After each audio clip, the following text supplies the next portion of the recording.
এইভাবে তাকে দেখতে হবে, মানে কিছুই বলার নাই।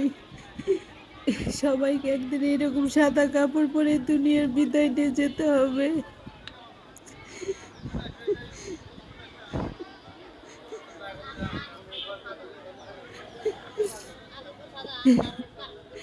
দূর থেকে কষ্টটা আরো বেশি হয়, কাজে যেতে পারলে হয়তো বা একটু ভালো লাগতো।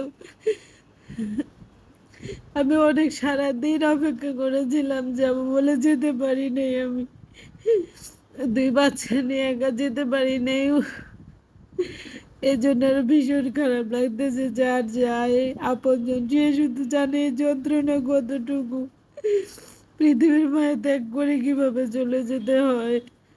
কালকেও সে বাসায় ছিল, আজকে এরকম, আজকে সে কবরবাসী হয়ে গেছে। আজকে রাতটাকে কবরে কাটাইতে হবে। কি আমাদের জীবন না, কি আমাদের।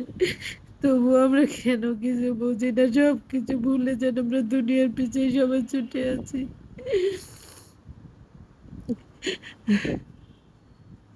সত্যি জীবনটা কি।